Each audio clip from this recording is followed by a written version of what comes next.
دوستوں، عربوں کا ایک بہت مشہور بت جو صفا اور مروہ کی پہاڑیوں پر پوجا جاتا تھا۔ یہ بت وہ نہیں تھے جسے لوگوں نے اپنے ہاتھوں سے تراشا تھا، بلکہ یہ جیتے جاگتے انسان تھے۔ انہوں نے کوئی جرم کیا تھا جس کے بعد اللہ نے انہیں عذاب میں مبتلا کر دیا۔ اب وہ جرم کیا تھا جو آنے والوں کے لیے عبرت کا نشان بن گیا تھا؟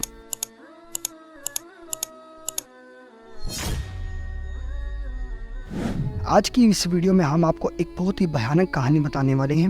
ویڈیو کو اینڈ تک ضرور دیکھیں گے اور چینل کو ضرور سبسکرائب کیجیے گا۔ دوستوں، جب سے خانہ کعبہ تعمیر ہوا ہے، اللہ نے اپنے اس گھر کی خاص حفاظت کی ہے۔ اگر کوئی اس کی بے حرمتی کرنے آگے بڑھا ہے تو اللہ نے اس کو غرق کیا ہے اور اس پر سخت عذاب مبتلا کیا ہے۔ اور پھر وہ دنیا کا مشہور اور طاقتور بادشاہ ابراہہ ہی کیوں نہ ہو، جو ہاتھیوں کا لشکر کے ساتھ خانہ کعبہ آیا تھا۔ وہ خانہ کعبہ کو توڑنے کی نیت سے آیا تھا، اور پھر ابابیل نے کس طریقے سے اپنی چونچ کے پتھروں سے ان ہاتھیوں کو آدھا کر دیا تھا۔ اس کے بارے میں قرآن کے اندر اللہ نے سورۃ فیل میں پوری تفصیل فرمائی ہے۔ دوستوں، اس کی ایک مثال اساف اور نائلہ ہیں۔ ان کا تعلق ایک قدیم قبیلہ مرجوکے سے تھا۔ نائلہ ایک بہت ہی خوبصورت عورت تھی۔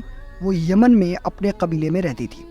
نائلہ چونکہ خوبصورت زیادہ تھی، اس لیے قبیلے کے پورے نوجوان بھی اس کے پیچھے لگے رہتے تھے، اور نائلہ کو یہ بہت پسند بھی تھا، تاکہ اس لیے وہ بہت فحش کپڑے پہنتی تھی تاکہ نوجوان اس کے پیچھے آتے رہیں اور پورا دن اس پہ قطار بنا کر کھڑے رہیں۔ اسی قبیلے کے ایک سردار کا بیٹا اساف تھا۔ اساف نے ایک دن نائلہ کو دیکھا اور اس سے محبت کر بیٹھا۔ دونوں ایک دوسرے کے ساتھ بغیر شادی کے مشغول رہنے لگے۔ ان کا مشغول پن اتنا زیادہ ہو گیا کہ وہ آپس میں زنا میں مبتلا ہو گئے۔ ان کو جب بھی موقع ملتا تو وہ آپس میں چھپ کر زنا میں مشغول رہتے۔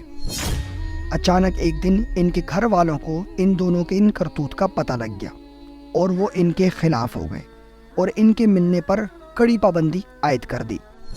ایک دفعہ کا واقعہ ہے کہ اس قبیلے کے لوگوں نے حج کا ارادہ کیا۔ ایک قافلہ یمن سے حج کے لیے روانہ ہوا، اور اس کے ساتھ یہ دونوں بھی روانہ ہو گئے۔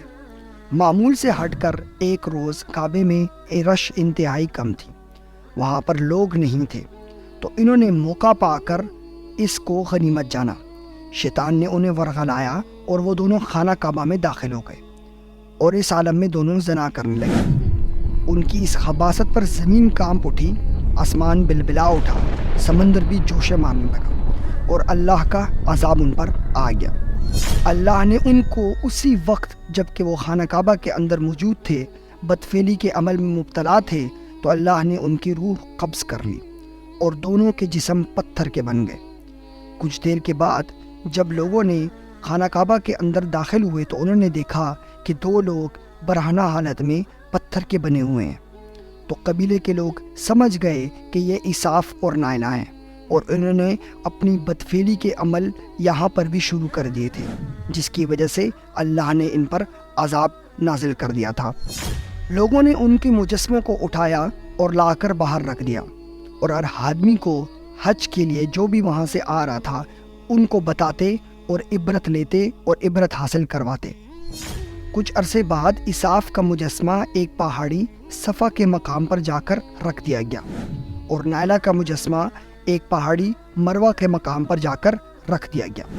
آپ کو بتاتے چلیں کہ صفا اور مروہ دو پہاڑی سلسلے ہیں جو بیت اللہ کے قریب واقع ہیں، اور یہ زمانے قدیم سے بہت ہی مقدس ہیں۔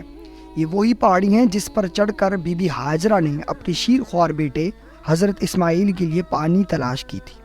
اللہ کو ان کا یہ عمل صفا سے مروہ کی طرف بھاگنا اور مروہ سے صفا کی طرف بھاگنا اتنا پسند آیا کہ وہ آج عمرے اور حج کا ایک مستقل رکن ہے، اور اس کے بغیر نہ ہی آپ کا عمرہ کمپلیٹ ہوتا ہے اور نہ ہی آپ کا حج کمپلیٹ ہوتا ہے۔ جب اساف اور نائلہ کا مجسمہ رکھ دیا گیا تو یہ طے ہوا کہ جو بندہ بیت اللہ شریف آئے گا وہ ان کو ایک ایک جوتے مارے گا۔ الغرض جو لوگ بیت اللہ کی زیارت کرنے آتے تو وہ ان کو جوتے مارتے۔ 2-3 نسلوں تک تو یہ سلسلہ چلتا رہا، لیکن اس کے بعد لوگ جوتے مارنے کم لگے، اور لوگوں نے جوتے مارنے کی بجائے تھپڑ مارنا شروع کر دیا۔